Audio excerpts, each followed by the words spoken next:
Let's talk about the assassination attempt against former President Trump. First of all, every time America makes a step closer to civil war, I draw attention to it here and point out that just because you're staring into the abyss doesn't mean that you have to jump into it.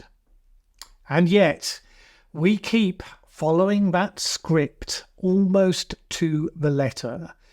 Luckily, this individual, whoever he was, no doubt we'll get all of the facts about that very soon, he missed his target. It's tragic that in so doing he found other targets, innocent people, one of whom so far has died, two others critically wounded.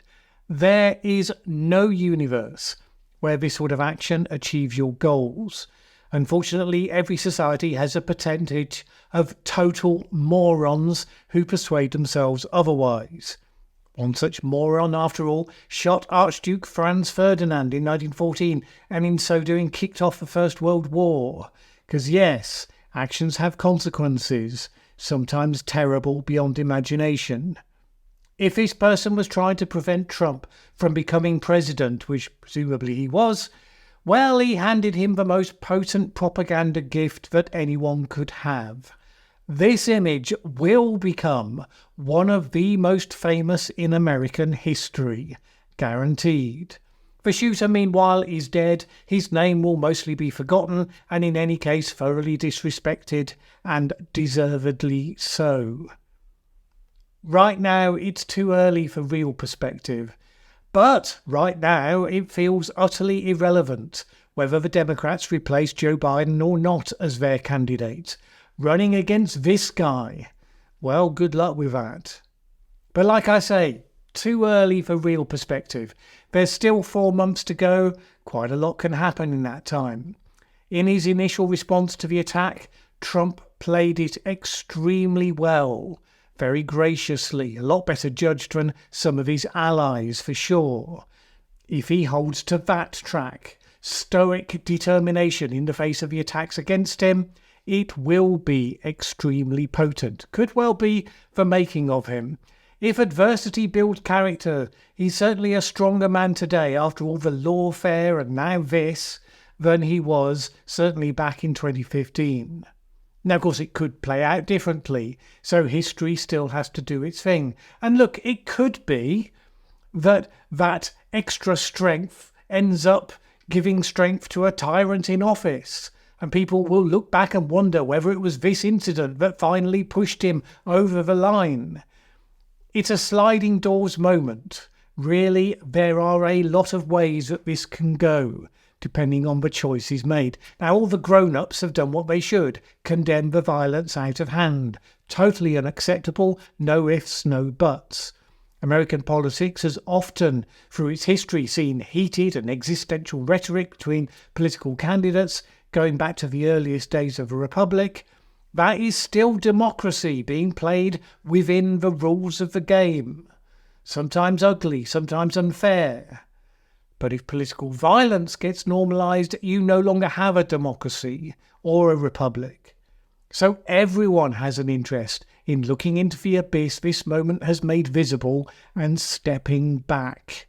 Stepping back from it would be acknowledging that you share a disgust of this action with all of your opponents, that you have that basic platform of decency in common. Some will be unable to do that. They will ignore the words of the leaders of their opponents, and they'll go out nut-picking whoever they can find on the other side who expresses callous sentiments that they can point to and that they can claim represents the real voice of their opponents. That's a choice you can make. And of course, some are saying, oh, this is Joe Biden's fault, and this is the Democrats' fault for the heated rhetoric about Trump being an authoritarian, etc., etc. No. This was the responsibility and fault of one man who picked up a gun and took it on himself to use it. Bear in mind, I defended Trump from the accusations that he was responsible for what some people chose to do at the Capitol building on January the 6th. I always preach personal responsibility for your actions. I've been totally consistent on this. Both sides have used unwise rhetoric, which I'd criticise from time to time, but never does it give someone responsibility when some random moron narcissist decides to be a hero martyr for whatever cause they delude themselves into thinking that they're serving. Trump wasn't responsible for the actions of individuals on January the 6th. Biden isn't responsible for this individual. Bernie Sanders wasn't responsible for the 2017 congressional baseball shooting by someone who was his supporter, and so on and so on. The individual shooters have responsibility for their actions. Full stop. Once you can take the action of an individual and you attribute it to the whole of the other side, even as all the key figures on that side are condemning the action, well, you are flirting with falling into that abyss. Because the downward spiral of political violence is that it gives birth to reciprocal action. And then you're into the world where everyone lives with a burning injustice of what the other side did constantly in their thoughts as they justify the next atrocity of their own. Unfortunately, we live in a world where so many people will jump onto this, and indeed, of course, already are. Conspiracy theories are plenty. There'll be blatant inflammatory untruths flying around the place. There'll be blame and recriminations.